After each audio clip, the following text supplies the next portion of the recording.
There's another night of feeling like you got absolutely nothing accomplished. It is 10:30 at night, and all I have managed to do is rerun my lines. So over here is the fuel feed line. It comes up, it stays tucked nice and clean out of the way of the 4-link. And then over here, I redid the trans lines. They come up, wrap around the carbon fiber panel, come up the aluminum seat bottom, and they're attached all through the bottom. Originally, the trans lines, were over here, and it's just messy. Now they're all nice and neat and cleared out of the way. They are attached up, top, put nut certs in, and P-clamps. That way everything's good. This line right here just wraps around for right now. It's just hanging there. It doesn't go to anything. I got to cut it to the length that I want. That's the fuel feed line. So yeah, that's a whole night's worth of work. It's crazy how you feel like you're doing something and you really accomplish nothing. So there's the feed. It just comes up, like I said, wraps up like that. Same thing with a trans cooler lines. They run nice and neat. Then they're P-clamped there, and then up the carbon, around the carbon piece, and then to the bottom of the seat pan. So I don't know, I'm happy with it. I think that's gonna be perfect. They're nice and out of the way. This line over here, I couldn't put as much of a bending, like I couldn't wrap it around super tight like this because it wanted to kink down here, but I think that's gonna work amazing. So, and then this bar has to be cut out because it's just going to be dangling in there. So what I'm going to have to end up doing is probably when we're at the shop or something on the lift to redo some of this in rear, I'm going to just take a cutoff wheel and I'm going to have to keep just cutting sections out, sadly, because it goes into the frame. I can't get it out. So that's just going to sit there for now. But that is that for tonight. All right, so that wraps up under here. This is our sump off of our gas tank, and I just got this line hanging right now. So what we're gonna do is this line is gonna go into our secondary fuel pump, which is gonna get mounted somewhere right here. And then that will come around into the other side of that Y. And that goes to the front of the car. That's your fuel filter. This side comes out, twists around, goes up through the floor of the car. I have rubber hose around all the edge of these lines to protect them. I got the fuel filter mounted up. You can see that runs smoothly out of the way. It's routed around the shocks, everything. I have decided I'm gonna cut this out. I was gonna order new metal, but I'm gonna cut this out. There's the lines on this side. They run up nice and neat out of the way. Everything is, secured with P-clamps that needs to be. And then when you come up here, your fuel line comes in through the floor right there and goes, into the fuel hat. So that's a feed out of the fuel hat down there into the filter. And then the fuel cell will also be sumped, which will feed around that line that we had over here underneath, to secondary pump that rides in there. So under boost, both fuel pumps will be working. So we're making some grounds. Got to get another vent hose for the puke tank. It's about time for the puke tank to come out, actually, and go to the shop and get Mike to go ahead and do all the welding on the bungs. Might go ahead and get that out tonight so we can finalize putting that in and get the burn down tubes hooked up to that. But that is about 2 nights worth of work, surprisingly. It don't look like much, but this stuff takes time. It's crazy how much time, all this little crap takes when you start doing it. But I ordered that, got that piece in today off of eBay. So that's just a used line that somebody had. I think it was like 20-30 bucks already made. I didn't have to do anything. So that's gonna work out perfect to feed into my secondary pump. And whenever I get the secondary pump mounted here, I'll measure the distance from the Y to the pump and then try to find something that works. If not, I might just have to make it myself. Also got in the mail today our coolant expansion tank. Let me cut off this light. So got in our expansion tank, pretty nice piece for it being an eBay unit. I can leave the link in the description. All this is on the side if you don't know, because I actually did not know at first. It took a little bit of reading a couple ads to figure out what this was. I thought this was some kind of system for like a vent or something. All this is a level indicator. They literally just put this mess in the side of it so you can see how much is in it without having to, you know, take it out. So what we'll do is we'll come off of our radiator cap. Of course, you know this, your radiator cap will be in the top of your radiator like this. And this line will go, it will go down into here. So they have it where you can unscrew this bung and then move one of these down. So that will go down there. And then as it, you know, it'll fill up, and we'll leave one in the top. And then this will come out and run to the back of the car to the puke tank also. So that just in case this goes to overflow for some reason, you know, it goes into the puke tank and not on the track. One thing Mike pointed out this afternoon as he was looking it over, so this is where me and Mike work good together, is, you know, he didn't like how the edges were just kind of flush and it has an O-ring. So if you tighten these fittings down too much, it kind of pushes the O-ring out. So he said that he was a bit worried about that. And we also didn't like the drain in the bottom, because of course, you know, if you had hot coolant and you were trying to drain it, then as soon as you go to undo it, it's gonna be all over your hands. So what we're gonna do is I'm gonna figure out that thread, I think it's a -6 ORB, and see if I can get a fitting to turn it to a check ball, basically valve. So I'm gonna check to see if these are all -6, because if they are, then I can just order fittings to switch them over to AN.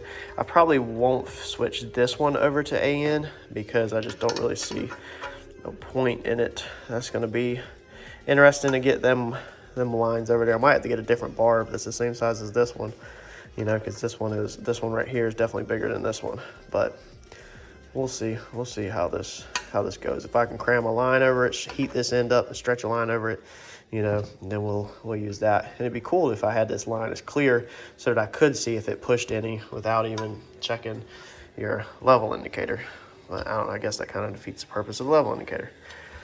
But it's a nice piece. I mean, for how cheap it is, dude. I mean, you could literally, I mean, it's already built for you, and it holds 2 liters. I can't remember the measurement on that. I converted it, but it's a pretty good size. But I mean, even if you just buy this thing and like say we don't like these fittings in here, even if you just buy this and literally just take these out. Now, Mike said this is chrome plated, and I guess it is. I thought it was like aluminum. So he said it would be, you know, not as fun to weld, but even if you took these out and then welded you a bung to it, you know, such as something like this that I already have. Yeah. So see, I mean, you could grind all this off and weld a bung to it and have you a nice, you know, AN bungs or whatever you wanted, but at least they've already done the work of assembling the tank. So that's the reason why I bought it. I didn't really care about the fittings, you know. I figured if they worked, then I would roll with it, and if they don't, then, you know, we'll grind it and modify it ourselves. But at least the hard work is done of building the tank, you know, and the cap, and, you know, it just comes with a lot of, I don't know. To me, it's worth it. It's worth it big time. I'll put a link in the description and screenshot a price of it in case the link doesn't work. But these are pretty good units, I believe. I think what we're gonna do with the overflow tanks, I'm pretty sure it needs to be a touch higher than the radiator. I don't know if that's true, but I think it needs to be. I don't know, or the same height. Maybe it don't matter actually. Basically, we're gonna put it right here. So see if I can get this to balance. What we're gonna do is I'm gonna come right here, and we're gonna utilize this hole in this bracket, and we're gonna line it up right there where it goes through. So we're gonna line it up like that, where it goes through to your hole that you're mounting. Okay, so that's gonna be something like that. And then what I will do is I'll basically right here use a piece of pipe, you know, or something to put a bolt all the way through everything. That way I don't have to weld into the radiator is what I'm trying to avoid. And then I just ordered some bungs that we're gonna weld onto this aluminum shroud of the radiator, so it will bolt like that. So that's how it will sit, you know, and then it'll sit up however, let's see here. It will sit up it'll sit up like that high. So that's how high it'll sit up.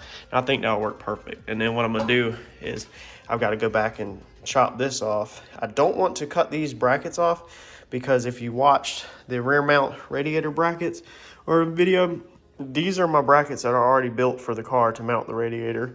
And if you're hanging it from the bottom, you know, they're different on both sides, but they're already welded to the radiator. So I don't want to cut them off and then we switch to a rear mount at some point and then we got to weld them back on. So they're done. I'm going to just shorten this one right here.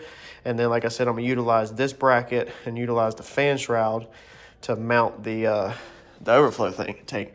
And I think it'll work, you know, good right there. I got plenty of room between the Pro Charger belt and, you know, we can come out right here and loop a hose so that it runs right here and then goes into the radiator cap that's over here, you know, so it'll loop around into the radiator cap, whatever. That way your overflow will work like that. And then out the bottom, you know, we can come up or something and, you know, go up and over, whatever way we decide to route it back to the puke tank. And then the drain will be right there in the bottom. So it'll be super easy, wide open to get to the drain. And we'll even, you know, maybe run a rubber hose down. You know, maybe I'll run it down this bracket. That would be actually pretty good, is to come out and kind of snake it down this bracket and zip tie it to the bottom of this bracket. So I think that's gonna work out perfect. And also the cool thing about that is if I need to service the motor and take the front end apart, you basically unbolt the radiator here and here and two on the bottom, and then you can pull the radiator, fans, and overflow tank out one piece. And then the intercooler you can take out, you know, one piece. Another buddy of mine on the video was talking about, we were talking about trading intercoolers, and I told him, you know, that I think I was gonna hold off right now. I am gonna take y'all's advice and cut the ends off and go up to the intercooler piping I already have, you know, the 3.5 hot water that we're gonna do everything out of. We're just gonna use some of the stubs and cut the inlet and outlet off and weld on, you know, 3.5 also. So it's 3.5 out, 3.5 in, 3.5 out, you know, 3.5 in. Everything's 3.5 basically.